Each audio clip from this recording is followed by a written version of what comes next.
Comment prendre soin de soi pour se sentir véritablement nourri au quotidien, pour nous sentir joyeuses, légères et heureuses dans notre vie de maman? C'est la question de l'une d'entre vous et j'y réponds tout de suite.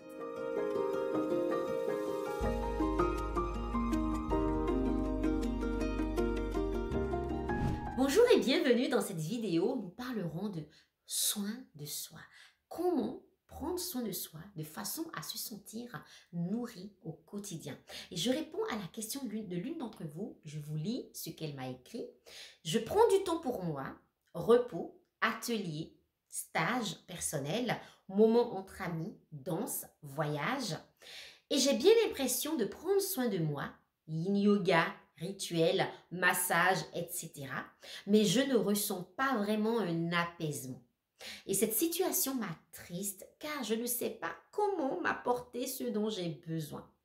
Comment ancrer et savourer pleinement ce temps et ces actions pour qu'elles s'inscrivent dans la durée.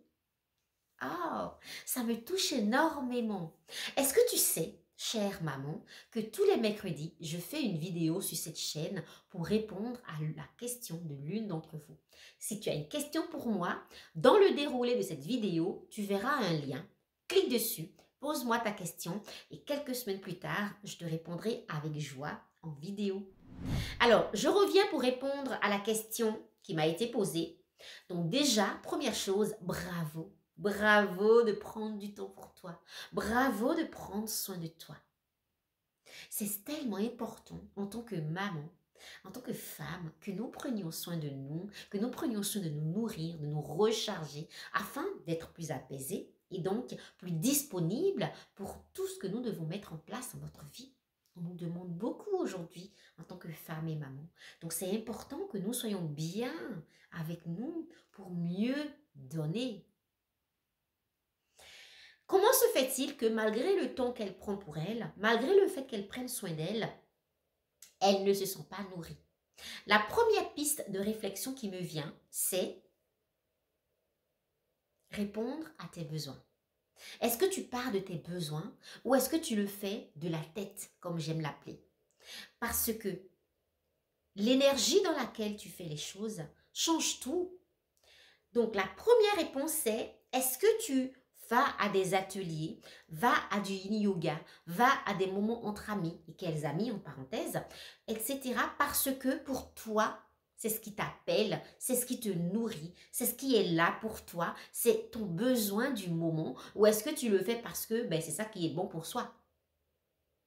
Parce qu'il y a une différence entre faire quelque chose parce qu'on en a l'élan, et l'élan, il est intérieur, plutôt que de le faire parce qu'on l'a planifié. Donc, ça veut dire que si j'ai prévu le mercredi à midi de passer un déjeuner entre copines, même mes meilleures amies, les femmes les plus positives et nourrissantes du monde, et que le mardi nuit, peut-être que j'ai pas bien dormi pour X raisons, que je me sens pas bien, je me sens fatiguée. Mais comme j'ai réservé à midi avec mes copines, je dois y aller, j'y vais. Et que dans ma tête, je me dis, c'est un moment pour moi. Ça ne me ressourcerait pas. Je ne me sentirais pas ressourcée parce que je ne me suis pas écoutée. Je ne me suis pas écoutée, je ne me suis pas respectée, je n'ai pas répondu à mon aspiration du moment. Donc, il vaudrait mieux, pour prendre soin de moi, que je dise non à ce rendez-vous que j'ai pris et que je m'écoute moi. Quel est le besoin du moment? Donc, répondre à mes besoins, oui, mais répondre à mes besoins du moment, à l'écoute de moi, m'offrir ce dont j'ai besoin. Donc, c'est la même chose avec les planifications d'ateliers, de stages, de sorties, de massages.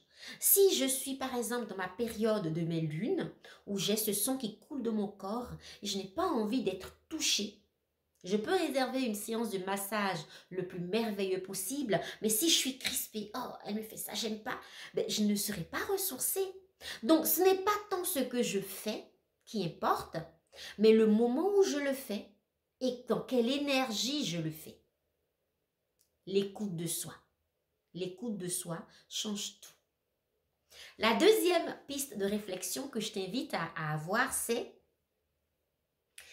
quelles sont mes croyances, mes idées par rapport à ce que je suis en train de vivre. Donc, si par exemple, dans ma famille, et là, je te parle de loyauté familiale, j'ai hérité du fait qu'une bonne femme se fait passer en dernier, qu'une bonne mère ne fait pas ci, ne fait pas ça. Une bonne mère ne sort pas avec ses copines et abandonne son mari avec ses enfants et que je le fais quand même. Il y a une dissonance cognitive à l'intérieur de moi. Il y a une contradiction. Donc, je serai avec mes copines ou je serai à mon atelier, à mon stage et je ne me sentirai pas alignée parce qu'il y a un truc qui coince et c'est important d'aller libérer ça. C'est vraiment une démarche volontaire de soi, de contacter une thérapeute. Je me ferai une joie de t'accompagner sur ce genre de situation pour aller débloquer ça, pour aller débloquer ce nœud qui est à l'intérieur de toi.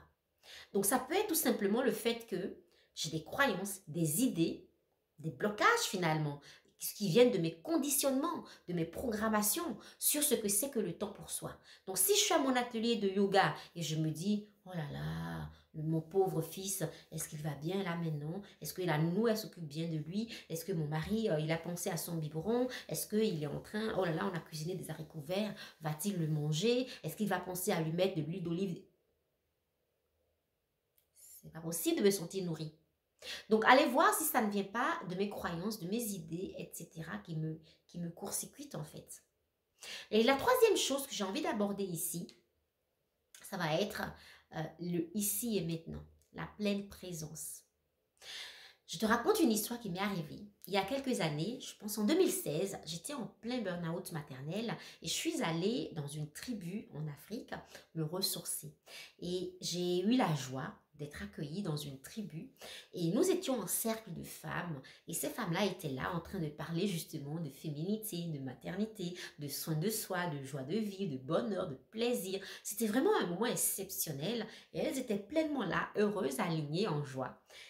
Et moi, j'avais l'œil rivé sur mes enfants qui étaient plus loin. Je me disais, il va tomber, il va se faire mal.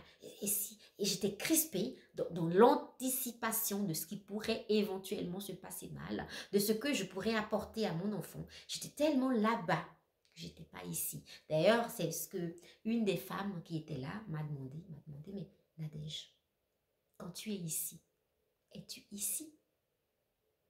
Cette question a shifté mon mindset en fait. J'ai compris que j'étais là, je pouvais prétendre. Il y a beaucoup de femmes qui prennent soin d'elles pour dire je prends soin de moi, mais qu'ils ne le font pas vraiment.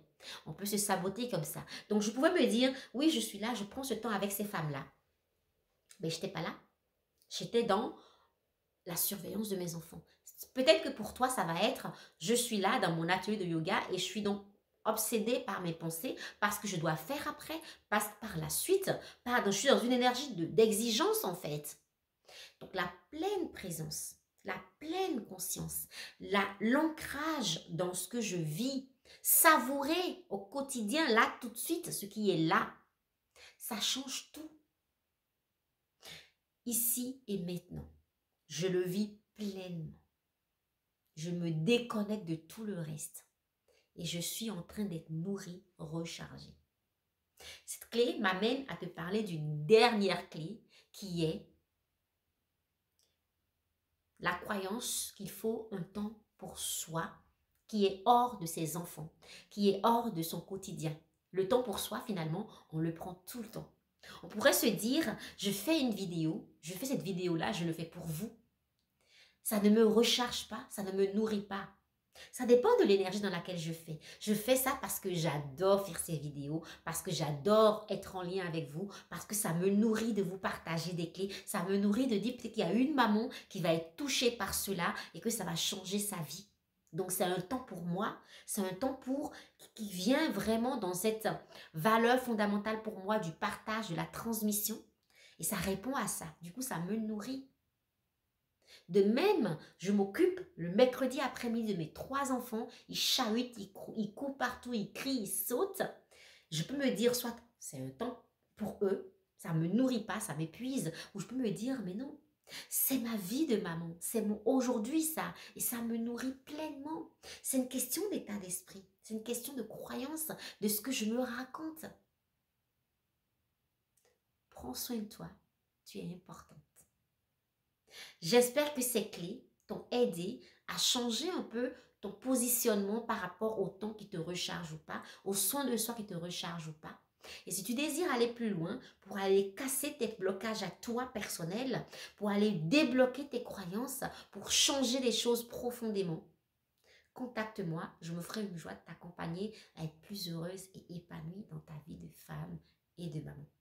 Si cette vidéo t'a parlé et t'a plu, n'hésite pas à la partager à des mamans de ton entourage. Prends soin de toi. Quand maman va, tout va. Si tu as été touché par cette vidéo, mets-moi un like et un commentaire. Je te répondrai toujours avec joie. Si tu désires avoir chaque semaine des clés pour transformer ta vie de famille, pour amener plus d'apaisement, d'harmonie et de joie dans ton quotidien, abonne-toi à cette chaîne. Et si tu te sens prête à te métamorphoser, à révéler cette femme divine, épanouie et puissante qui est en toi, contacte-moi via moinrespire.com et je t'apporterai les clés de la transformation.